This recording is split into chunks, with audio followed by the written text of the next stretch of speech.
किसी भी अभ्यर्थी की गिरफ्तारी नहीं हो रही है, तो वो एक अलग सी चीज है कि अभ्यर्थियों की गिरफ्तारी नहीं हो रही है। क्या उनके वो 15 लाख रुपए किस तरह से वो बात की जाएगी, उसके बारे में हम बात करेंगे। या जो वो पैसे हैं क्या वो प्राप्त कर लिए गए हैं, किस तरह से ये चीजें हुई हैं। अभ्यर्थियों का नाम सामने नहीं आ पाएगा, अभ्यर्थी कौन थे वो पता नहीं चलेगा। तो ये सारी चीजें क्यों हो रही हैं, किस तरह से हो रही हैं। और जरूर ये जो लगातार इसमें जो बातें कही जा रही हैं, सूत्रों से पता चल रहा है कि तमाम अभ्यर्थियों को पूछताछ के लिए भी बुलाया जा रहा है। तो पूछताछ के लिए बुलाने के बाद क्या कुछ हो रहा है उनके साथ, वो भी एक अपने आप में प्रश्न है। और आज एसटीएफ के कार्यालय में हम कल बड़ी एक बात हो रही थी, तमाम बच्चे बात कर रहे थे कि सीबीआई की इस पर जांच होनी चाहिए, और एसटीएफ आज वही निकलकर सामने भी आई है कि हाँ, हम अच्छे तरीके से इस पर जांच कर रहे हैं और 24 घंटे में अगले बहुत सारी इस पर जांचें भी होनी चाहिए। आगे सर एक दो प्रश्न करने थे सर। जैसे एक सर बड़ा प्रश्न आपने बोला था कि अभ्यर्थियों के लिए हम कोई गिरफ्तारी नहीं है, तो फिर नाम भी सार्वजनिक नहीं होंगे उनके?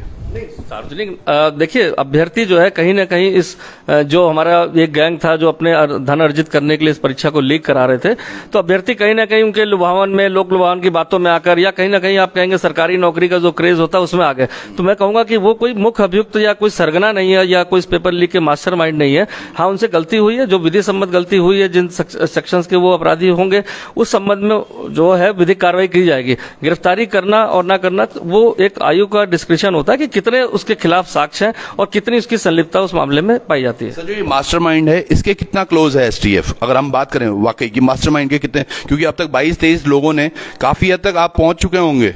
देखिए, पेपर लीक में मास्टरमाइंड वही होता है जो पेपर को जहां से लीक कराने का सोर्स है वो आ जाए। तो सोर्स में हमने 2 लोग को आइडेंटिफाई कर लिया है। जो सोर्स एक कर्मचारी था जिसने वहां से निकाला था, और एक जो उसका ओनर था। तो कहा जाए जब सोर्स आपके पास मिल गया है तो बीच और लास्ट की कड़ी और बीच की कड़ी में कुछ लोग बाकी रह गए हैं जो इसमें और शामिल थे। तो क्या लग रहा है आपको, कितनी और गिरफ्तारियां?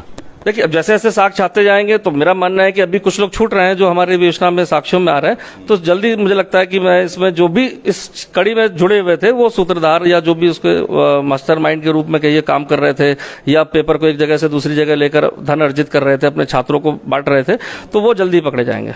सर एक चीज और है जो आप बोल रहे थे कि 24 घंटे में बहुत सारी और गिरफ्तारियां होने वाली हैं, तो कितनी एक्सपेक्ट कर रहे हैं आप? बेसिकली चूंकि अब हम इस विवेचना के जो मेन कड़ियों को हमने जोड़ लिया है, तो अब हमारे पास सिर्फ उनको पकड़ना ही बाकी रह गया। चूंकि पहले क्या होता है कि विवेचना में साक्ष्यों को कलेक्ट करना पड़ता है, जिसमें समय लगता है। जब साक्ष्यों को आपने कलेक्ट कर लिया है, मेन सोर्स को आपने पकड़ लिया जहां से लीक हुआ था, साथ ही साथ कर्मचारियों को पकड़ लिया, बहुत सारे छात्रों के बयानों से हमें चीजें क्लियर हो गई हैं, तो सिर्फ जो गिरफ्तारी का समय लगता है वो उसी बात को मैं कह रहा हूँ, क्योंकि साक्ष्यों को संकलित करने में ज्यादा टाइम लगता है। गिरफ्तारी के लिए जो टीमें हमारी गई हैं, जैसे उनको सफलता मिल जाएगी तो वो समस्त चीजों को शेयर किया जाएगा। सर एक और प्रश्न सर, 24 से 48 घंटे स्टार्टिंग की हम बात करें, 48 घंटे मात्र लगा और आपने 6 अभियुक्तों को पकड़ लिया, क्या एसटीएफ इस पर बहुत दिनों से काम कर रही थी या एकदम से ही हो गया?